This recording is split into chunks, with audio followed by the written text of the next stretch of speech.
In the next 30 minutes on Prime Business, data from National Communications Authority shows 17 million mobile phone subscribers have registered their SIM cards since the registration exercise began.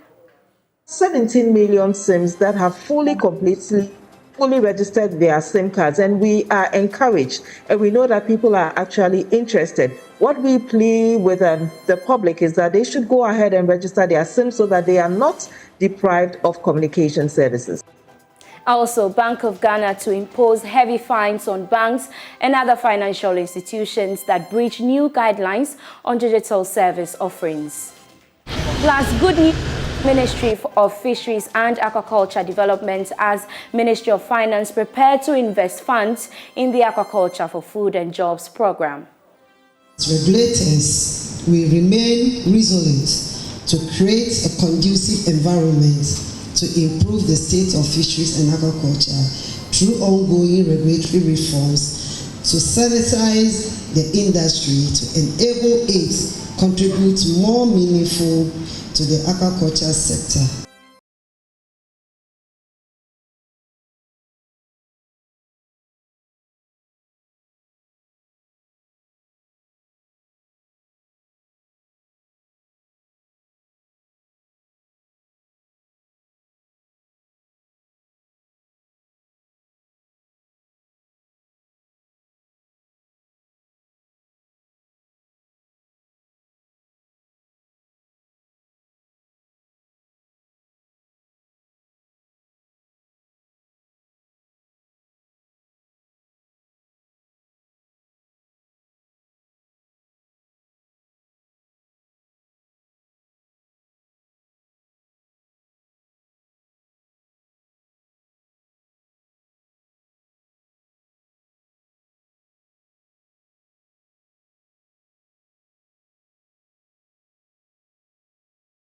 Hello and welcome now to the details. 17 million mobile phone subscribers have so far re-registered their SIM cards since the registration began. That's according to the National Communications Authority. According to its Director of Consumer and Corporate Affairs, Nana Badu, her outfit does not expect all the 42 million subscribers to register their SIM cards since some of them are cards used by fraudsters. With about 14 days more to go to the end of the SIM card registration, Nana Badu entreated subscribers to get registered before their SIM cards are blocked. We're going ahead to fully enforce the directives, and I think it's important for us to say or note that we have been working with the mobile network operators on this. We gave the directives. We worked with them on how best to implement these directives, looking at their network and the capabilities of their networks. It is difficult to say that we're expecting 42 million SIM cards to be totally registered by the end of this registration process. As Ken mentioned, and let me touch on that too, these 42 million active SIMs that we see on our networks are actually also include SIMs that are being used by the fraudsters. So yes, we don't expect to see those SIMs being registered. Again, it is also possible for some people who do multi-SIMing to also say that, well, I may decide not to even register a whole number of SIMs again, given that there's also a quota for registering your SIM as an individual. You have a quota of 10 SIMs to register. So obviously, we don't expect to see that number of SIMs fully registered by the end of September. But we have 17 million SIMs that have fully registered their SIM cards, and we are encouraged, and we know that people are actually interested. What we plea with the public is that they should go ahead and register their SIMs so that they are not deprived of communication services. Nana Badu is the Director of Consumer and Corporate Affairs at the National Communications Authority. Now, the Bank of Ghana is set to impose heavy fines on banks and other financial institutions that fail to comply with new guidelines on digital services offered to customers. This was captured in a draft guideline on provision of financial services and products in the country. George Riafe has the rest of the story. The Bank of Ghana in this draft guidelines maintained that if a bank or financial institution fails to comply or breach one of the guidelines, the firm may have to pay as much as 120,000 Ghana cedis. So if the institution breaches two guidelines, we are looking at 240,000 Ghana cedis. This financial institution in question, per the Bank of Ghana's new regulations, is supposed to capture this fine in its financial statements. The guidelines, which will soon be adopted after a review by industry players, seeks to provide what some might describe as a minimum disclosure to guide providers of digital financial services and products. The Bank of Ghana says the proliferation of mobile devices and other tech platforms has influenced these laws. One of the guidelines, for instance, indicates that all fees and charges offered on these digital services platforms must be clearly stated to clients and will only be applicable when clients are given their consents. On loan disbursement, the regulator maintains that customers should be given 2 days of cool-off before the agreement fully takes off. And during these times, the customer might have the time to even reject this offer. The Bank of Ghana believes that these guidelines, if are fully complied, might go a long way to reduce or avoid customers being shortchanged in this new digital era. Now, Minister for Fisheries and Aquaculture Development, Mavis Kumsin, has revealed her sector will soon receive funds from the Ministry of Finance to support the Aquaculture for Food and Jobs program. According to her, some feasibility studies are ongoing to determine the viability of the program and the amount needed. Speaking at the launch of the Aquaculture Ghana event, Mrs. Kumsin said the project is part of measures to ensure a conducive environment for businesses to thrive. The Chamber of Aquaculture launched the Aquaculture Ghana event. The event seeks to provide a platform for stakeholders to interact to find long-term solutions in the sector, allow industry players to exhibit their goods and services, and to celebrate achievement in the sector. Speaking at the launch, Minister for Fisheries and Aquaculture Development, Mavis Kumsin, stated that as part of finding solutions, her outfit is partnering with the Ministry of Finance to fund the Aquaculture Food and Jobs program. As regulators, we remain resolute to create a conducive environment to improve the state of fisheries and aquaculture through ongoing regulatory reforms to sanitize the industry to enable it contribute more meaningful to the aquaculture sector. Notable include the ministry has revised the national fisheries aquaculture policy to provide strategic direction for the sustainable management of fisheries and development of aquaculture in Ghana. So the Ministry of Finance engaged on financing for the Aquaculture for Food and Jobs program at the national level. A working team is currently carrying out the feasibility study for further attention by the Ministry of Finance. Norway is the world's second largest producer of seafood. Norwegian ambassador to Ghana, Ingrid Mostad, promised to share her country's strategy to becoming among the best in aquaculture. The seafood sector in Norway is our most important export industry after oil and gas. And Norwegian fish is exported to more than 100 countries. We are actually now the second biggest world exporter of seafood after only China. And I think that without being too overconfident or bragging, Norway has a population of 5.5 million people, and you know China. So to be the second on that list is, I think, quite an exploit.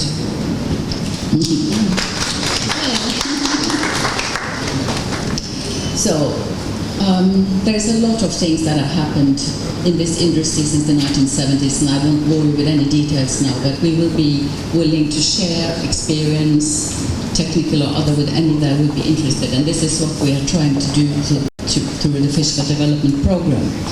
Chief Executive of the Chamber of Aquaculture, Jacob Azika, indicated that one of the major challenges the event seeks to address is governance and employment structures in the sector. As an industry, you always have the employment opportunities, and of course, it also comes with certain challenges, and that is the essence of this event. Through this event, we're going to have the opportunity to engage the employers, we're going to have the opportunity to engage the employees as well. We need to understand their concerns. Then we will, through interaction and dialogue, we will start finding solutions to some of the challenges or employment challenges that is prevailing in our aquaculture sector. This year's Aquaculture Ghana event is themed Fostering Stakeholder Collaboration for Sustainable Aquaculture Industry.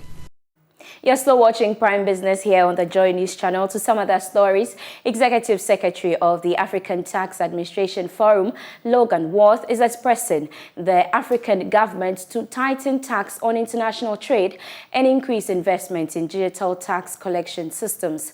According to him, this has become necessary due to the gradual shift in the use of technology over the years, which is partly attributed to the COVID-19 pandemic. Logan Worth spoke to Joy Business after addressing members of the forum at the ongoing annual Congress, which is seeking to come up with strategies to deal with the revenue shortfalls expected in the implementation of the Continental Free Trade Agreement. You will find not only small businesses, you also find medium and bigger businesses that hides within an informal sector. You've got to introduce and tighten up your taxes on international trade. You've got to tighten up your taxes on the digital economy. The digital economy here in Ghana has exponentially increased over the last decade by $2 to $3 billion annually. What is the domestic tax take from that? And so you need to invest in the digitalization of your tax administration. You've got to invest in advanced policies for taxing the multinational enterprises, and you've got to bring more of your middle classes into the tax net. And that is the issues that this conference will be looking at. They would have done research, they would have looked at data, and they would have analyzed this data. And these are not information and policy proposals from people that are not from the continent. These are experts and scholars and thought leaders from the African continent that has come up with ideas for Africa to improve its broader tax base and take a better benefit out of the Continental Free Trade Agreement. Associate Professor of Finance at the Andrews University in the U.S., Dr. Williams Pepra, has described the resolve by the Managing Director of the IMF to ensure Ghana gets a program before the end of the year as a boost for investor confidence. According to him, it will also help slow down the depreciation of the cedi and the rise in inflation. Dr. Pepra says the announcement is timely and will come as a huge relief to the economy, which has come under pressure in recent times. This announcement has come at the right time and it's going to bring confidence into the economy. So if you listen to the managing director, she mentioned that exogenous factors contributed to the situation. And we are also aware that endogenous factors in the country also may have contributed in some way when it comes to the way we have managed our cash flow situation in the country and our borrowing strategies. So investors have been worried all this while because our balance of payment has been depleting. So this announcement is really coming at the appropriate time to ensure that by the end of December 2022, a program will be established and funds will be flowing from IMF to support our balance of, currently our negative balance of payment, to turn into a little bit of positive, which will give confidence to investors who have their businesses in Ghana and who want to repatriate whether their dividends or some form of meeting the trade demand when it comes to paying their supplies outside the country. So it is based on this that I'm saying that it has come at the right time. And indeed, it's going to make sure that we have a lot of investors coming into the country. Yeah, and how significant is it that we are going to get a program earlier than we anticipated? And she would, however, not say how much Ghana is going to get from the fund. How would that decision on the amount be arrived at? What considerations will be made? So the amount that probably will be on the table, as Ghana, Ghana has presented, initially was 1.5 billion. and we're looking at our balance of payment. Currently, we are a negative of $2.3 billion. So if we really want to get out of the mess, I'm sure that is why we are requesting for a $3 billion, which will give us room to operate about $700 million. And as a country, $700 million coming in excess of the current negative is really going to support our balance of payment. The United Nations Development Programme, UNDP, has begun a project aimed at promoting sustainable business operations in Ghana. The initiative, funded by the government of Japan, seeks to enhance respect for human rights and thereby increase productivity at the workplace. The following report has more. United Nations Development Programme, UNDP, since April 2022, has been working to improve human rights standards in business in 17 countries, including Ghana, through a new project funded by the government of Japan. By promoting the implementation of the UN Guiding Principles on Business and Human Rights, the initiative will better equip governments and companies in West Africa to understand and act upon their duties and responsibilities to prevent abuses such as forced labor and discrimination. Deputy Resident Representative of the UNDP in Ghana, Sukrob Koshumkamedov, has been explaining to Joy Business about the importance of the project. The private sector will be involved, particularly in trainings on how to be more basically human rights related, and this is important for the private sector, particularly taking into account that the big players at the market, particularly for exporting companies, that the big players or countries at the market, I mean United States, European Union countries, Australia, are introducing this business responsible. Basically, they're doing due diligence for the businesses that they're from the countries that they're importing from. So that's why it's going to be important for the businesses in Ghana to have that approach and to understand that approach and introduce it in order to be able to further grow and being able to export to these big markets. Deputy Minister for Justice and Attorney General Dana Dapa hinted that there is the need for more education for business owners. This Article 12 that I talked to you about has been there since 1992. The Labour Act has been there even before the discussion before 2011 when the UN Guiding Principle was enacted. And so there has to be enormous concern. And I agree with you that on the point of education, we need to do much more. Because the laws are there, the institutions are there, both judicial and non-judicial mechanisms. It is only up to us now to be educated, to be insensitized, and to then make the move to apply these laws and these policies. Yes. Another objective of the project is to help Ghana and other targeted countries develop policies to tackle business-related human rights abuses. Local transport service company Akwaba Ride says it's willing to contribute its quota in solving the unemployment menace in the country. According to Chief Executive Officer Patrick Osei-Boama, the company is hoping to compete with other foreign ride-hailing companies. Speaking to Joy Business, he said measures have been taken to guarantee excellent customer service and fair treatment of drivers across the country. The ride-hailing market remains a competitive area in Africa and in Ghana. The market is gaining momentum with more companies willing to invest into the sector. Osei-Boama contends that further investment should go into growing local ride-hailing businesses. The private sector is supposed to become the engine of growth. Akwaba, we sat down and realized that we can also play our part, in terms of employment creation. We are aware that almost every year we have a lot of people completing school and they are not getting jobs. So we decided that we can't always leave all the sectors to foreigners to dominate. You realize that we have our competitors and most of them are foreign, others are coming from Estonia and the US. So we decided that no, as proud as we are as Ghanaians, we need to build something of our own, you understand, so that we can build it and succeed and export it to other countries. So our motivation is that we also want to contribute our quota to the economy by creating jobs and also exporting what we have built successfully to other countries.